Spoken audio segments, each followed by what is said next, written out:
Assalamualaikum warahmatullahi wabarakatuh. Salam sejahtera bagi kita sekalian. Selamat berjumpa lagi kepada rekan-rekan mahasiswa Universitas Terbuka di kelas administrasi publik dengan kode ADPU 4410, 63 dan 4410, 64. Pada sesi kedua ini kita akan mengkaji tentang model atau pendekatan kebijakan publik. Ini termasuk ada di dalam modul 2 BMP ADPU 4410. Ini merupakan inisiasi tutorial online kedua pada mata kuliah kebijakan publik, program studi ilmu administrasi publik, Fakultas Hukum, Fakultas Ilmu Hukum, FH ISIP UT ya.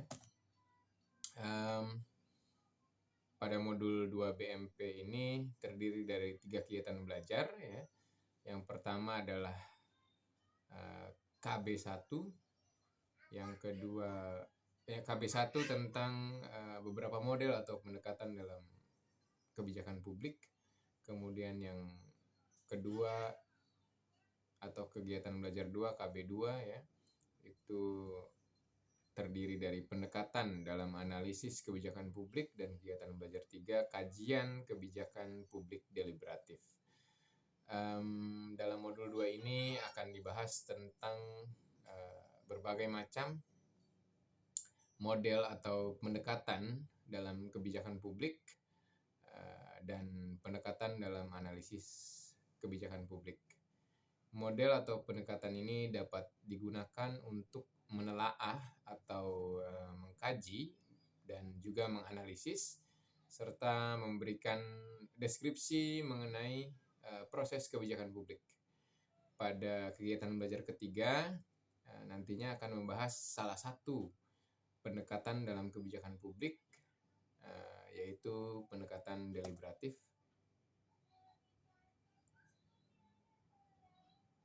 Tentunya pada sesi kedua ini rekan-rekan mahasiswa diharapkan untuk mempelajari modul 2 BMP ADPU 4410 secara independen atau mandiri. Kemudian nantinya juga diharapkan dapat memberikan respon atau tanggapan pada diskusi kedua dan mengerjakan soal tes formatif kedua. Adapun konsep-konsep dasar dalam model pendekatan kebijakan publik, tentu saja ada konsep dasar model atau pendekatan kebijakan publik, kemudian pengertian analisis kebijakan publik, kemudian model atau pendekatan dalam analisis kebijakan, dan kebijakan publik deliberatif. Ya. Beberapa tokoh di dunia telah mengungkapkan perspektifnya terkait dengan model atau pendekatan kebijakan publik. Nicholas Henry pada tahun 1975 memiliki 2 perspektif. Yang pertama, pendekatan dari segi process of public policy making, deskriptif ya, ini pendekatan deskriptif. Kemudian yang keduanya adalah pendekatan dari segi output dan effect of public policy, ini berkaitan dengan perspektif yang kedua,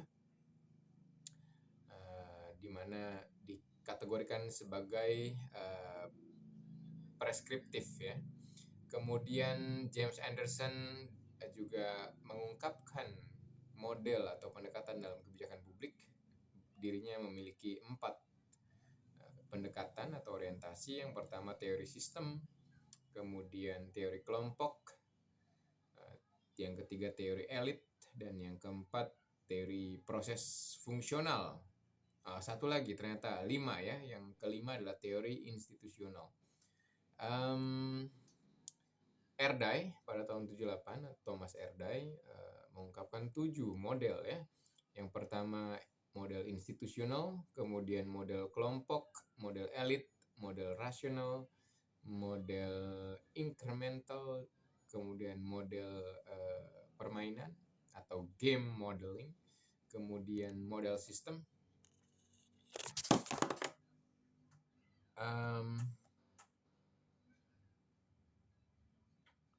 Adapun deskripsi singkat mengenai model atau pendekatan inkremental. Ini merupakan kebijakan yang hanya memberikan sedikit perubahan, ya, tidak begitu signifikan dari kebijakan yang telah ada, yang telah eksis sebelumnya.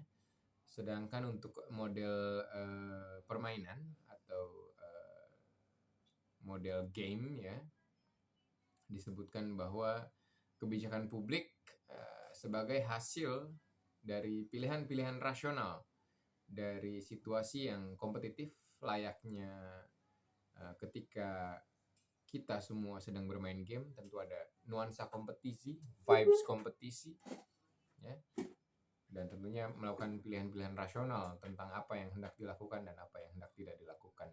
Kemudian dalam model atau pendekatan proses disebutkan bahwa kebijakan publik merupakan suatu proses yang terdiri dari serangkaian aksi atau tindakan-tindakan yang dilakukan oleh otoritas pemerintahan maupun publik itu sendiri, ya. Kemudian ada model pendekatan sebab akibat. Ini merupakan model yang berfokus pada hasil yang telah dicapai dari suatu kebijakan setelah kebijakan itu diimplementasikan pastinya. Kemudian ada model atau pendekatan preskriptif. Ini merupakan model yang menggunakan berbagai cara atau teknik seperti perekonomian, kemudian matematika, komputer, dan riset operasi untuk menganalisis suatu kebijakan.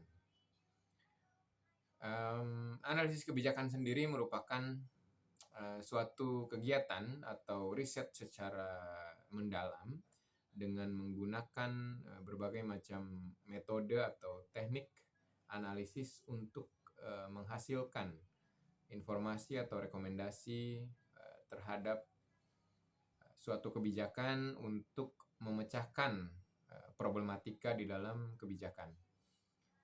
Analisis kebijakan dapat berada pada proses kebijakan, tentunya bisa di dalam proses formulasi atau implementasi, bahkan evaluasi.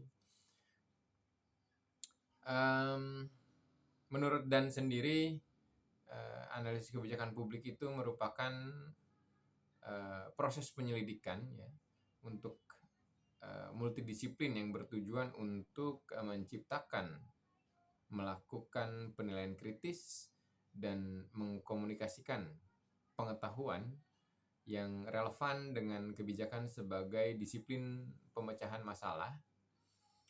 Analisis kebijakan mengacu kepada metode ilmu sosial, teori, dan temuan substantif untuk memecahkan masalah praktis. Dalam bahasa originalnya, dan mengemukakan bahwa policy analysis is a process of multidisciplinary inquiry aiming at the creation, critical assessment, and communications of policy relevant knowledge as a problem-solving discipline. It draws on social science method, theories, and substantive findings to solve practical problems.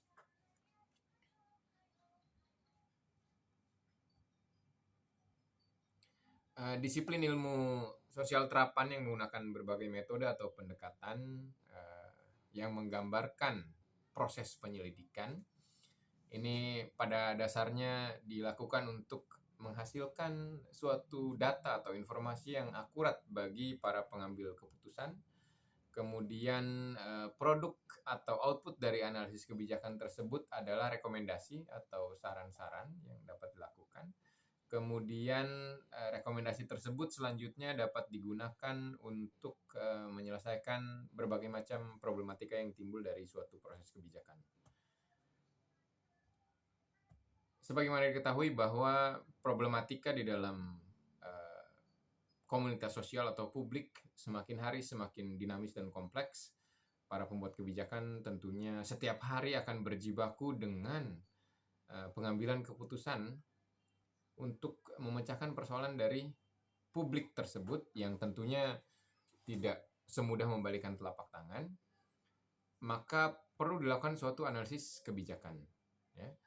Sehingga nantinya akan menghadirkan rekomendasi dalam bentuk opsi alternatif bagi para pembuat keputusan untuk memecahkan persoalan atau problematika publik. Sehingga nantinya kebijakan publik ini akan memiliki basis data pengetahuan dan informasi, ya, yang dapat membantu membuat keputusan secara lebih baik dan mampu mengakomodir kepentingan publik selaku konstituen, dan tentunya diharapkan hasilnya akan lebih baik. Analisis kebijakan yang dilakukan oleh para analis kebijakan dengan output berupa dokumentasi saran kebijakan dapat berbentuk policy brief atau risalah kebijakan, kemudian policy paper atau kertas kerja kebijakan, policy memo, artikel kebijakan, makalah kebijakan, dan naskah akademik. Ada berbagai model atau pendekatan dalam analisis kebijakan publik menurut Lester dan Stewart pada tahun 2000. Yang pertama ada the process approach, kemudian ada the substantive approach, kemudian ada the logic positivist approach, kemudian ada the econometric approach, yang kelima ada the phenomenological, kemudian yang keenam ada the participatory approach, yang ketujuh ada the normative or prescriptive, kemudian yang selanjutnya ada ideological approach, dan selanjutnya ada the historical approach. Nah, terkait dengan kebijakan publik deliberatif, ini merupakan suatu kebijakan atau analisis atau model atau pendekatan kebijakan yang dimaknai sebagai sebuah jalan kebijakan publik secara dialog dan musyawarah untuk mencapai suatu kesepakatan tertentu. Ini merupakan kebijakan publik yang melibatkan masyarakat dalam pembuatan keputusan. Manfaat dari menggunakan cara deliberatif ini adalah menumbuhkan rasa percaya warga atau menumbuhkan trust dari masyarakat kepada pemangku kebijakan. Demikian materi inisiasi pada sesi kedua. Semoga bermanfaat. Mohon maaf apabila ada kata-kata yang kurang berkenan. Saya akhiri. Wassalamualaikum warahmatullahi wabarakatuh. Salam sejahtera bagi kita sekalian dan sampai jumpa. Selamat belajar.